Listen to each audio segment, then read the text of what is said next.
As a result, he became a victim of bullying, but Marlin took on the role of looking after him. She tended to his injuries and shared her food with him, showing him kindness that made him realize that the world might not be entirely cruel. On the day of the graduation exam, they were tasked with their final test. In order to pass, Yuji had to either defeat or disable his opponent, but unfortunately, his opponent turned out to be Marlin. Yuji maintained his advantage as Marlin gasped for breath. His cold stare never wavered as he deftly evaded her attack. With precision and speed, he delivered a powerful punch and a simultaneous smack. As Marlin tried to rise from the ground, he wasted no time and mercilessly delivered a swift kick to her face. As Marlin screamed and collapsed to the floor, memories of his mother flooded Yuji's mind. Those memories stirred thoughts of following in his father's footsteps. In a fit of rage, he yelled, feeling himself losing control. But in his moment of vulnerability, Marlin struck him, causing him to stumble and fall to the ground. She laughed while delivering a punch to him, and then she kicked him into the air with a final blow, causing him to lose consciousness. After the fight, Marlin cried and apologized to Yuji, but he didn't want to hear those words again since his mother had said the same thing before. He felt helpless and weak, and it turned out to be the last time he saw Marlin as she passed away in her first job. 2 months later, Yuji was given a real mission to test his ability to graduate. The mission was to kill people, which he thought was straightforward. The CIRS's attempts to investigate the cases, but they were unable to uncover any information about the mysterious boy's identity, leaving them with no leads. During the CIRS operation, they were able to infiltrate Oslo's residence and found Yuji, which put an end to his mystery. Yuji had been tied up and was discovered by Asako in an underground tunnel. She ended up rescuing him. Yuji was taken care of by Asako, who lived with him in a home located in the woods. During this time, he spent most of his days staring off into space, and as a result, their initial days together were difficult.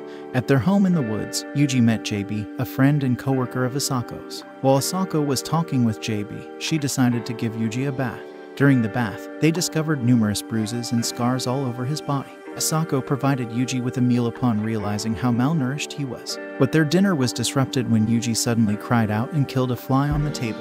This triggered a traumatic reaction in him, causing him to vomit as painful memories resurfaced. Asako and Yuji developed a good relationship over time, and she gifted him a dog that he named John. Despite his troubled past, he grew attached to John, which brought him joy. Asako initiated Yuji's training, teaching him to increase his speed, use his strength efficiently, and read books to acquire knowledge. After learning that Asako worked for CIRS, a Japanese-American anti-terrorism organization, the following day, Asako instructed him on how to shoot a target accurately and offered him a reward if he hit it. Luckily, he was successful in hitting the target, and upon their return, a large case was waiting on the table. Asako instructed him to open the case, and inside he found a gun. Yuji was eager to try the gun and picked it up. Asako then took him hunting, but he found it difficult to kill the deer when they got into the woods as his past traumas resurfaced. Asako decided to let him be and didn't force him to continue hunting.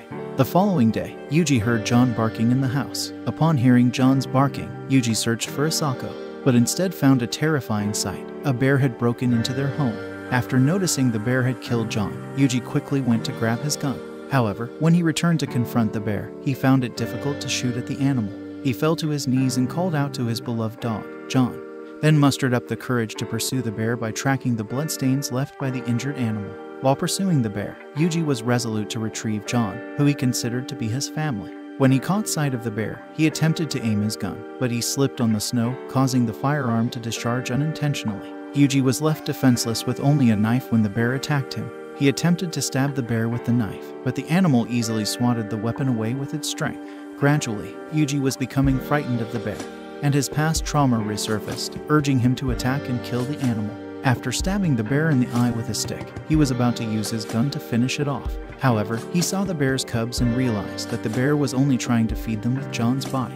He started to feel hopeless and questioned why his dog was being targeted by the bear. As he saw the bears consuming his beloved pet, he couldn't bear the sight and broke down in tears. As he screamed and demanded answers, he pulled the trigger of his gun. After that, he went back to the house with John's collar in his hand, where he was greeted by Asako. She asked if it was a bear, and he admitted he couldn't kill it. He broke down in tears, feeling useless. Asako embraced him, reassuring him that he was okay as he was, which made him cry intensely. Following the burial of John's collar, Yuji expressed to Asako that he was tired of feeling like a coward and desired to become strong like her so that he could safeguard those he loved. She thought that Yuji's past experiences had made him more prone to violence, and she wanted to prevent him from acting. Asako reassured Yuji that he had been trained not to kill, and that she had instilled in him the principle of only using violence as a last resort. As part of her teachings, she informed him that he needed to save at least 5 people to die an honorable death. She concluded her lesson by urging him to become a brave individual who can quickly act to save others, without any self-interest. While Asako was taking a rest in bed, Yuji received an urgent phone call for her from her workplace. Asako was unable to attend the job, so Yuji decided to go in her place. Yuji stumbled upon an argument between JB and Asako, where JB found out that they switched places in Asako's job. JB claimed that Asako was treating him like Oslo, but Yuji defended her by saying that he chose to take her place and it was his way of showing gratitude to her. Asako inquired if he wanted to obtain a work license, and he accepted. Subsequently, Yuji traveled to the United States to enroll in a naval training academy, where he formed a deep bond with a fellow cadet named Danny, who eventually became his closest friend. Yuji encountered Agnes, a strict army captain who was responsible for their training. Despite her reputation, she showed Yuji favoritism due to his connection with Asako, who was his mentor. During their training, Yuji was wrongly accused of fabricating a report claiming to have hit all the targets. However, Agnes came to his defense and explained to the sergeant that Yuji possessed unparalleled marksmanship skill. Yuji was assigned to a combat platoon for the final exam, and he was grouped with Danny, Millie, and Robert. During their forest walk, Danny spotted a large bird that could provide food for the group. Yuji readily volunteered to take aim and shoot it down. However, after successfully killing the bird, Yuji felt nauseous and ended up vomiting.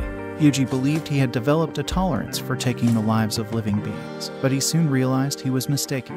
One night, while the group was resting, Yuji sensed the approach of enemies and they quickly readied themselves for an ambush. Yuji couldn't hold back the urge to vomit every time he pulled the trigger to shoot at the enemies, and his comrades noticed, despite their encouragement to keep going. Yuji recognized the need to regain his focus and composure. He assured his group that he was determined to overcome this challenge and continue fighting alongside them. After deciding to counterattack the enemy, Yuji closed his eyes and took in the sight of his comrades bravely battling on the battlefield. He realized that Danny considered him a dear friend. Millie trusted him more than anyone else. Robert stood his ground instead of wanting to flee, and Edward held him in high esteem. Yuji's mindset changed, seeing the enemies not as fellow humans. Now, he had to decide between allowing his friends to be harmed or taking decisive action by pulling the trigger to protect them. Yuji's eyes opened, filled with newfound determination.